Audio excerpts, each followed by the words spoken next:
आजकल social media एक ऐसा प्लेटफॉर्म बन गया है जहां हम कुछ भी चाहें देख सकते हैं, सुन सकते हैं और लाइक कर सकते हैं, डिसलाइक कर सकते हैं और इसके साथ ही अगर चाहें तो शेयर भी कर सकते हैं। ये सब एक बहुत अच्छी चीज़ है और लोग इतना व्यस्त रहते हैं कि बहुत सारी चीज़ों को नज़रअंदाज करते हैं, लेकिन हमें कुछ ऐसी जानकारियाँ हैं जिनके बारे में जानकारी होना ज़रूरी है। नमस्कार दोस्तों, जैसा कि आप पिछली वीडियो में देखा होगा कि देश में बच्चों के लिए कौन कौन से कानून बने हैं, उसके लिए मैंने एक वीडियो बनाया था। अब आज के वीडियो में हम पहले कानून की बात कर रहे हैं, किशोर न्याय बालकों की देखरेख व संरक्षण अधिनियम 2015। हेलो दोस्तों, वेलकम टू माय चैनल में बच्चों से संबंधित जानकारियाँ आपको प्राप्त होंगी। ऐसी जानकारी से जुड़े रहने के लिए हमारे चैनल को सब्सक्राइब करना ना भूलें और इसके साथ ही बेल आइकन जरूर दबाएं। दोस्तों, किशोर न्याय अधिनियम 2015 देश के प्रत्येक बच्चे को सुरक्षा प्रदान करता है और ये प्रत्येक स्थिति में देखरेख, संरक्षण वाले व अपराध में लिप्त बच्चों की सुरक्षा और संरक्षण की बात करता है। वैसे इस अधिनियम का मुख्य उद्देश्य बच्चों का सर्वोत्तम हित है, यानी best interest of the child. इस एक्ट की प्रत्येक धारा ये कहती है कि हमें हमारे संपर्क में आए बच्चों को कानून से बेस्ट इंटरेस्ट मिलना चाहिए, उसका जो सर्वोत्तम हित होना चाहिए, वहाँ हम उस बच्चे को अधिकार दिलाएं। दोस्तों, इस अधिनियम में किसी भी बच्चे के साथ मारपीट या शारीरिक शोषण करना पूरी तरह से अपराध है। ना किसी बच्चे को हथकड़ी लगा सकते हैं, ना ही किसी बच्चे को हम दंड दे सकते हैं और किसी भी ऐसे बच्चे की पहचान को मीडिया में उजागर भी नहीं कर सकते जिससे बच्चे को प्राप्त मान व सम्मान को ठेस पहुंचे। दोस्तों, आपको इस वीडियो में आगे इस एक्ट की पूरी विस्तृत जानकारी मिलेगी, इसलिए वीडियो के साथ जुड़े रहना बहुत ज़रूरी है। भारत की 1/3 से ज़्यादा आबादी बच्चों की है। हमारे देश के कानून के मुताबिक कोई भी व्यक्ति जिसने 18 साल की उम्र पूरी न की हो बच्चा माना जाता है। ऐसे बच्चे जो बेसहारा, अनाथ या मुश्किल हालात के शिकार हैं, या फिर वो बच्चे जो अपराध में शामिल हो जाते हैं, उनकी देखभाल, सुधार और पुनर्वास के लिए सरकार ने एक कानून बनाया है जो सन 2000 से देश भर में लागू है। आइए इस कानून के बारे में और बारीकी से जानते हैं। इस कानून का पूरा नाम बाल न्याय बच्चों की देखभाल एवं सुरक्षा अधिनियम। बच्चों को इस कानून के तहत 2 श्रेणियों में रखा गया है। 1, देखभाल और सुरक्षा की जरूरत वाले बच्चे। 2, अपराध में लिप्त बच्चे। ऐसा कोई भी बच्चा जिसके पास रहने की जगह नहीं है या फिर जिसके माँ बाप नहीं है, जो काम करता है, जो सड़क पर रहता है, जो भीख मांगता है, जो किसी आपदा का शिकार है, जिसके माता पिता उसकी उचित देखभाल करने के लायक नहीं है, जो नशे का शिकार है, जिसके जीवन को खतरा है या फिर जिसका कोई गलत काम के लिए इस्तेमाल कर रहा है। ऐसे सारे बच्चे देखभाल और सुरक्षा की जरूरत वाले बच्चों की श्रेणी में आते हैं। ऐसे बच्चों की देखभाल का बंदोबस्त करने के लिए हर जिले में कम से कम एक बाल कल्याण समिति का प्रावधान है। कोई भी नागरिक, पुलिस या फिर कोई भी सामाजिक संस्था ऐसे बच्चों को बाल कल्याण समिति के सामने ले जा सकती है। बाल कल्याण समिति बच्चे की देखभाल और उसकी सुरक्षा के लिए काम करती है। बाल कल्याण समिति में 4 सदस्य और 1 अध्यक्ष होते हैं जो बच्चे के सर्वोत्तम हित को सामने रखते हुए उसके भविष्य के बारे में सर्वसम्मति या बहुमत से फैसला करते हैं। बाल कल्याण समिति को कानून में अदालत का दर्जा मिला हुआ है और इसके फैसले हर किसी के लिए मान्य हैं। अगर किसी को बाल कल्याण समिति के किसी फैसले से आपत्ति है तो वो जिला अदालत या उच्च न्यायालय में उस फैसले के खिलाफ अपील कर सकता है। जब किसी बच्चे को बाल कल्याण समिति के सामने ले जाया जाता है तो सबसे पहले बाल कल्याण समिति बच्चे की उम्र की जांच करती है। उम्र की जांच या तो स्कूल के रिकॉर्ड या फिर जन्म प्रमाण पत्र के आधार पर की जाती है, और अगर बच्चे के पास उसकी उम्र का कोई दस्तावेज नहीं है तो फिर बाल कल्याण समिति उम्र की डॉक्टरी जांच का आदेश देती है। उम्र की जांच में 18 साल से कम उम्र तय होने पर समिति अधिकतम 4 महीने के अंदर बच्चे के बारे में अपना फैसला देती है। जांच के दौरान बच्चे को बाल गृह में रखा जाता है और जांच पूरी होते ही समिति बच्चे के सर्वोत्तम हित को ध्यान में रखते हुए निर्णय लेती है। बच्चे को समिति 18 वर्ष की उम्र होने तक बाल गृह में रख सकती है या उसे किसी को गोद दिए जाने के लिए स्वतंत्र कर सकती है या उसे उसके घर या परिवार के पास वापस भी भेज सकती है। आइए अब अपराध में फंसे बच्चों के बारे में बात करते हैं। इस कानून के तहत बच्चों को अपराधी कहना या बच्चे के साथ वयस्क अपराधी जैसा व्यवहार करना मना है। कानून में ऐसे बच्चों के लिए विधि विरुद्ध किशोर शब्द का प्रयोग किया गया है। ऐसा कोई भी व्यक्ति जिसकी उम्र अपराध होने के दिन 18 साल से कम है, उसे विधि विरुद्ध किशोर यानी अपराध में फंसा बच्चा माना जाता है।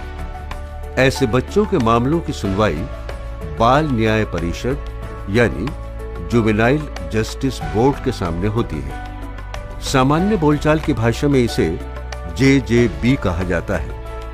JJB को भी अदालत का दर्जा हासिल होता है, जिसके फैसले के खिलाफ अपील सेशन जज या फिर उच्च न्यायालय में की जा सकती है। JJB में एक प्रधान प्रथम श्रेणी के मजिस्ट्रेट होते हैं, जिनके साथ 2 सामाजिक कार्यकर्ता भी बाल न्याय परिषद के सदस्य के रूप में शामिल होते हैं। इन सदस्यों में एक का महिला होना जरूरी है। ये तीनों सदस्य एक साथ मिलकर मामले की सुनवाई करते हैं। फैसले बहुमत से किए जाते हैं और जहां हर सदस्य की अलग अलग राय होती है, उन मामलों में प्रधान मजिस्ट्रेट का फैसला मान्य होता है। कोई भी अंतिम फैसला बिना प्रधान मजिस्ट्रेट की उपस्थिति और राय के बिना नहीं किया जा सकता। JJB के सामने लाए गए हर मामले का निपटारा 4 महीने में किया जाना होता है। विशेष परिस्थितियों में JJB इस अवधि को 2 महीने के लिए और बढ़ा सकती है, लेकिन ऐसा करते वक्त ये जरूरी होता है कि JJB अपने फैसले में अवधि बढ़ाए जाने की वजह का उल्लेख करे। ऐसे मामले जिनमें बच्चा किसी गंभीर अपराध में लिप्त पाया गया है और JJB 4 से 6 महीने के अंदर मामले का निपटारा नहीं कर पाती है, तो ऐसा मामला निरस्त कर दिया जाता है। आइए अब बात करते हैं पुलिस की भूमिका के बारे में। इस कानून में एक विशेष बाल पुलिस इकाई की व्यवस्था की गई है। हर थाने में कम से कम एक पुलिस अधिकारी को बाल कल्याण अधिकारी के तौर पर नियुक्त किया जाता है, जो विधि विरुद्ध किशोर और देखभाल और सुरक्षा की जरूरत वाले बच्चे से जुड़े मामलों को देखता है। बाल कल्याण अधिकारी को बच्चों से जुड़े मामलों पर काम करने के लिए विशेष रूप से प्रशिक्षित किया जाता है। कोई भी पुलिस अधिकारी जो बच्चों से जुड़े मामलों पर काम करता है, उसके पुलिस की वर्दी पहनने पर कानून में पाबंदी है। हालांकि घटना के वक्त पुलिस की वर्दी में होने पर कोई पाबंदी नहीं है। ऐसा कोई भी अपराध जिसके लिए कानून के तहत 7 साल से कम की सजा का प्रावधान है, पुलिस बच्चे को निरुद्ध नहीं कर सकती, बल्कि ऐसे मामलों में ऐसे बच्चे को उसके माता पिता की निगरानी में छोड़ दिया जाता है और जल्दी से जल्दी JJB के सामने ले जाया जाता है।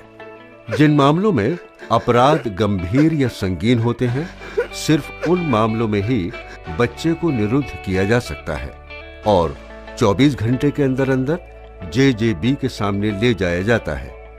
JJB अगर ठीक समझे तो बच्चे को जमानत मिल जाती है, वरना ऐसे बच्चे को बाल निरीक्षण गृह भेज दिया जाता है। पुलिस के लिए यह जरूरी है कि किसी बच्चे के अपराध में लिप्त पाए जाने पर उसके माता पिता को इस बारे में तुरंत जानकारी दे। जेजेबी के सामने ले जाने से पहले बाल कल्याण अधिकारी को एक रिपोर्ट बनानी होती है, जिसमें बच्चे की पारिवारिक, सामाजिक एवं आर्थिक हालात के बारे में जानकारी दर्ज की जाती है। साथ ही ये भी बताया जाता है कि किन संभावित कारणों से बच्चा अपराध में शामिल हुआ। यह रिपोर्ट जेजेबी को सौंपी जाती है। बच्चे के जेजेबी के सामने पेश होने पर जेजेबी बच्चे की जमानत पर विचार करती है।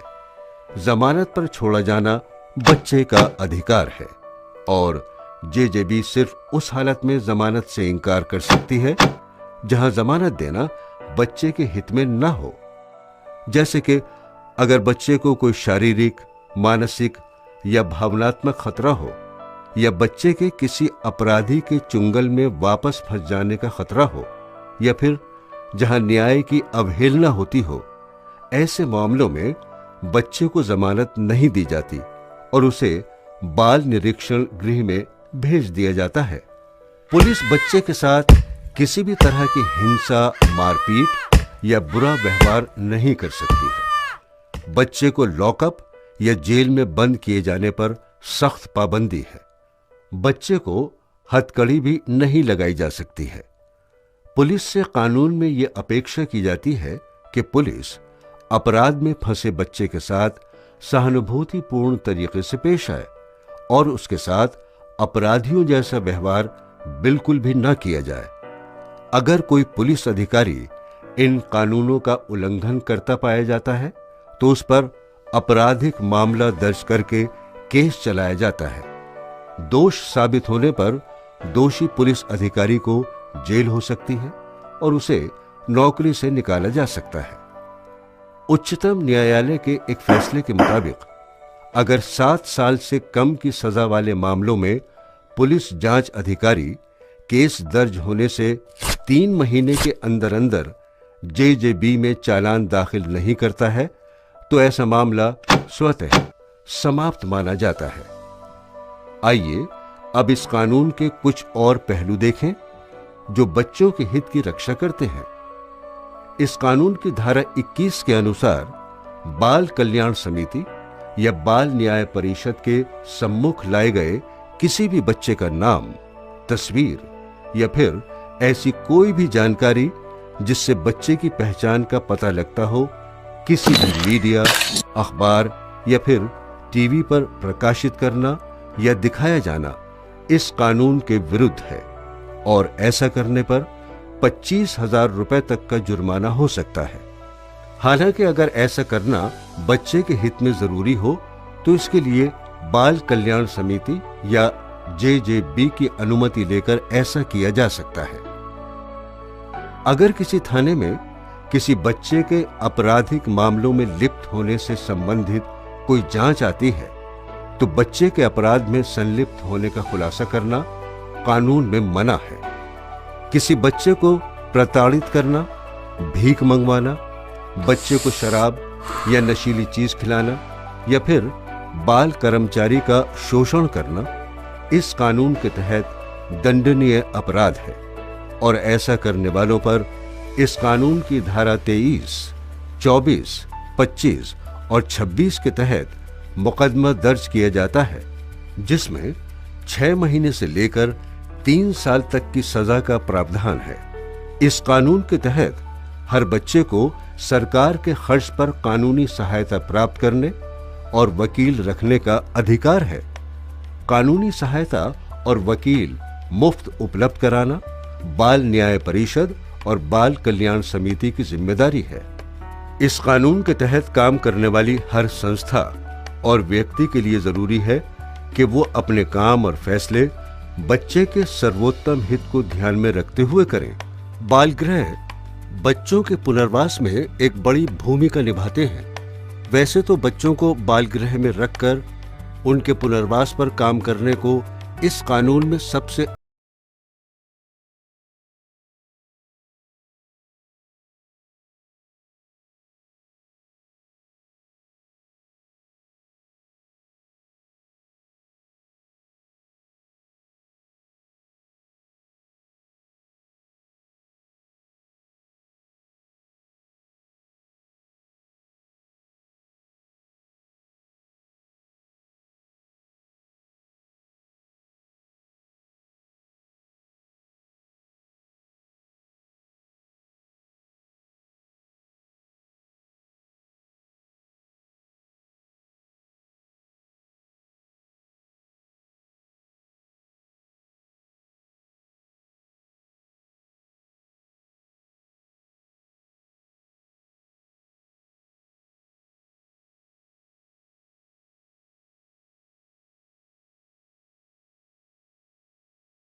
के द्वारा किए जाने वाले अपराधों को रोका जा सकता है, बल्कि एक बेहतर भारत का निर्माण किया जा सकता है। दोस्तों, उम्मीद करता हूँ कि वीडियो आपको पसंद आई होगी। आगे भी हम इसी तरह बच्चों के कानून पर विस्तृत जानकारियों के साथ आपसे मिलते रहेंगे, इसलिए आप चैनल से जुड़े रहिए। चैनल को लाइक, सब्सक्राइब, शेयर करना ना भूलें। Thanks for watching.